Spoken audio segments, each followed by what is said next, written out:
வணக்கம். இலங்கை என்பது உலகத்தின் ஆச்சரியம் என்று சொன்னால் தப்பேதும் கிடையாது. இலங்கை என்பது ஆசியாவின் ஆச்சரியம் என்பதுதான் நாங்கள் அறிந்த ஒரு விடயம். ஆனால் மக்களது அன்றாட வாழ்க்கையை இங்கே எடுத்து பார்த்தால் இலங்கை என்பது உலகத்தின் மிக ஆச்சரியமான விடயம் என்பது யாராலும் மறக்க முடியாத ஒன்று. இப்போது அதிசயம் ஆனால் உண்மை என்று சொல்வதைப் போல இன்றைய நாள், அதாவது பிப்ரவரி மாதத்தின் 4ஆம் தேதி திங்கட்கிழமை, இந்த மாதத்தின் முதல் நாளும் கிடையாது.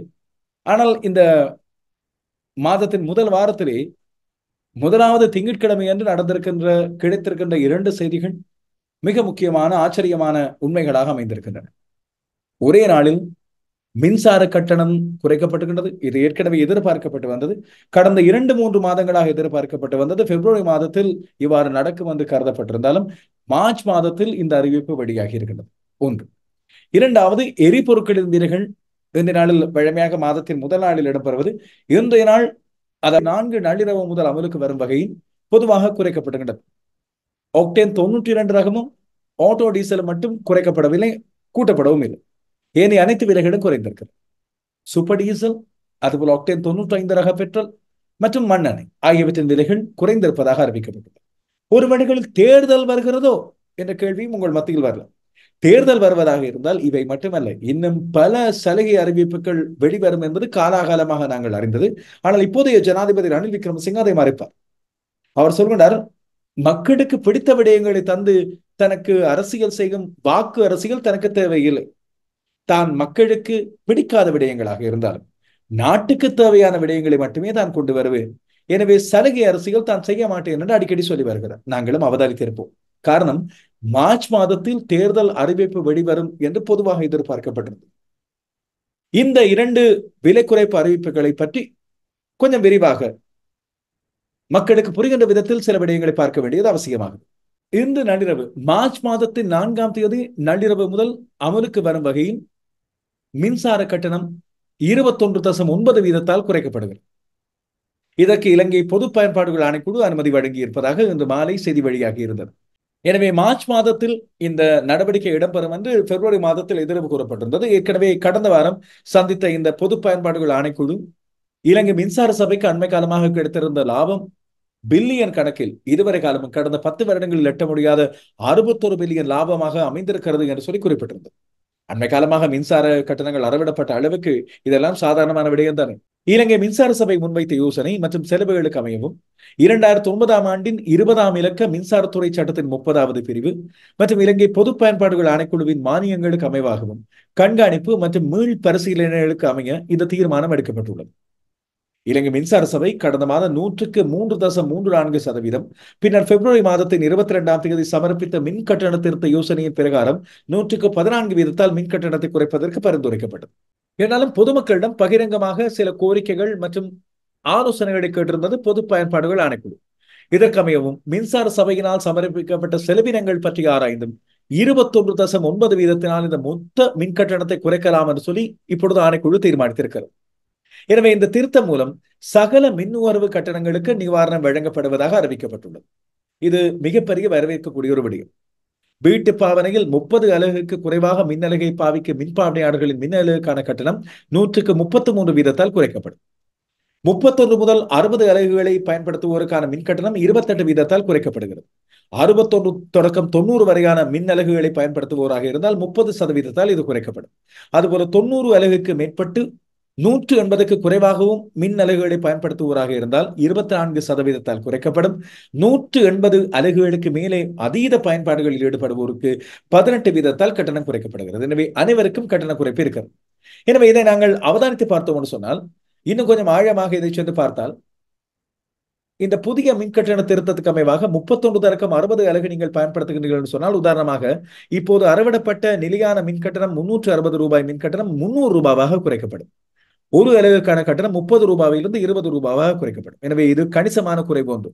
இதுபோல மிக குறைவாக பயன்படுத்துவோர் 30 அலகுகளுக்கு குறைவாக இந்த மின்சாரத்தை பயன்படுத்துவோராக இருந்தால் மாதாந்த கட்டணம் 180 ரூபாயிலிருந்து 150 ரூபாவாக குறைக்கப்படும். இது மட்டுமல்லாமல் ஒரு அலகுக்கு செலுத்த வேண்டிய கட்டணம் 12 ரூபாயிலிருந்து வெறும் 8 ரூபாவாக குறைக்கப்படுகின்றது.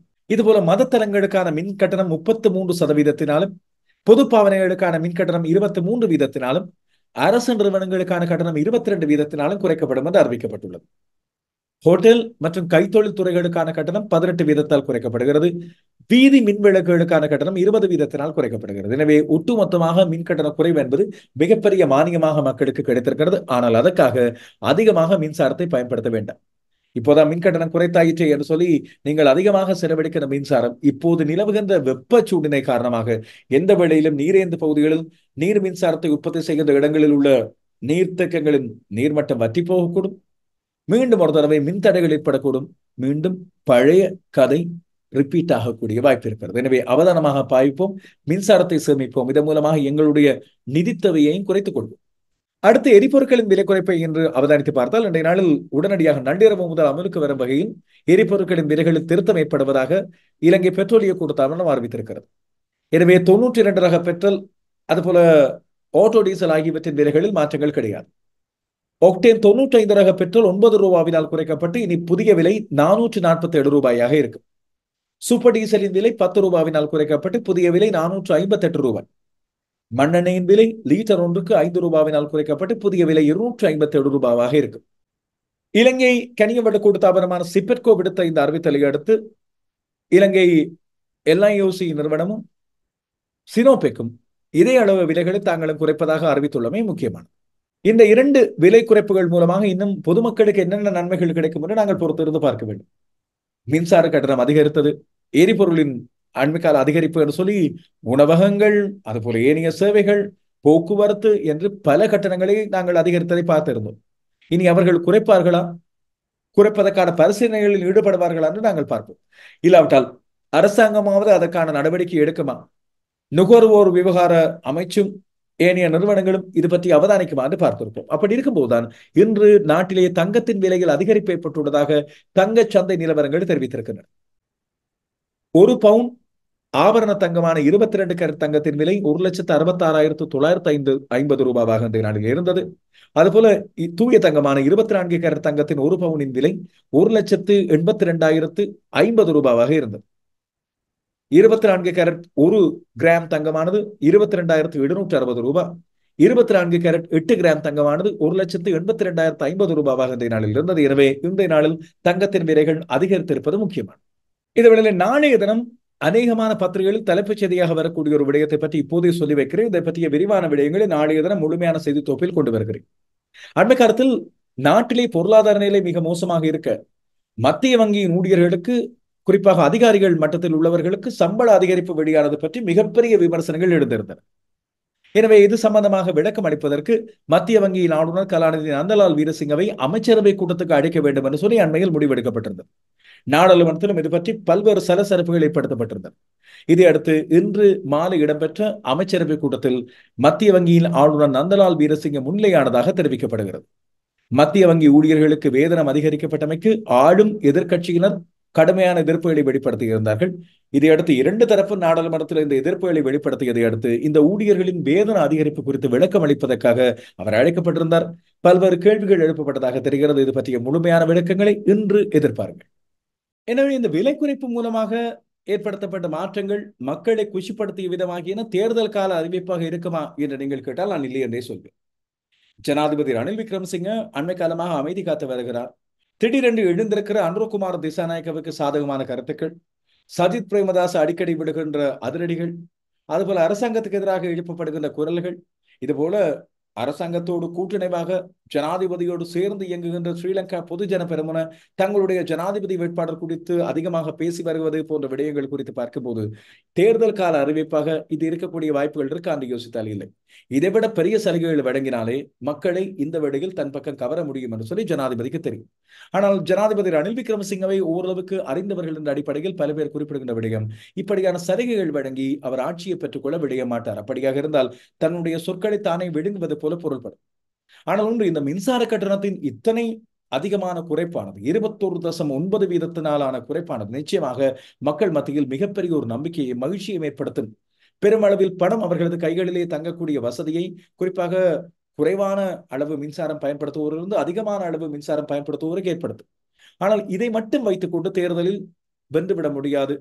மீண்டும் ஜனாதிபதியாகவும் இல்லாவிட்டால் தன்னுடைய சார்பான ஒரு ஆட்சியை நாடாளுமன்றத்தில் கொண்டு வர முடியாது என்று அவருக்கு தெரியும். அதற்கான சலுகைகள் மூலமாக தான் ஆட்சியை பிடிக்க வேண்டும் என்று சொன்னால் இன்னும் பல்வேறு சலுகைகளை மாற்ற வேண்டும். இன்னும் பல அத்தியாவசியமான பொருட்களின் சேவைகளது விலைகளையும் குறைக்க வேண்டும். இன்னும் பல மாற்றங்களையும் செய்ய வேண்டியிருக்கும். ஆரோக்கியமான மாற்றங்கள், நாட்டை ஆரோக்கியமான திசையில் கொண்டு செல்வது. 2048ஆம் ஆண்டை நோக்கித்தான் தன்னுடைய அடியிருக்கும் என்று குறிப்பிட்ட அவர், இனப்பிரச்சனைகளுக்கான தீர்வுக்கான வழிகளை பற்றி சிந்தித்துக் கொண்டிருப்பதாக சொன்னவர், இன்று இடம்பெற்ற கூட்டம், அதாவது மார்ச் மாதம் 4ஆம் தேதி இந்திய நாட்டில் இடம்பெற்ற கூட்டம் ஒன்றில் எந்தெந்த நாடுகளில் மத இன நல்லிணக்கம் இருக்கிறதோ அந்த நாடுகள் தான் முன்னேற்றம் அடைந்த நாடுகள் என்று புதிய கண்டுபிடிப்பை பற்றி உணர்ந்ததாக சொன்ன அவர், அவருக்கு நன்றாக தெரியும் எந்தெந்த விடயங்களில் பிரச்சனைகளை தீர்க்க வேண்டும், அப்போதுதான் மக்கள் மத்தியில் தன்னால் மீண்டும் ஜனாதிபதியாக வர முடியும் என்ற நம்பிக்கை ஏற்படுத்த முடியும் என்று அவருக்கு தெரியும். அதை உணர்ந்து அடுத்த கட்ட நடவடிக்கைகளை எடுத்து வைப்பார் என்று சொல்லி நாங்கள் எதிர்பார்த்திருப்போம். இல்லாவிட்டால் என்று சொல்ல வேண்டியதுதான் நாங்கள். அதாவது 3 முற்றுப்புள்ளிகள் வைத்து தொடர வேண்டியதுதான்.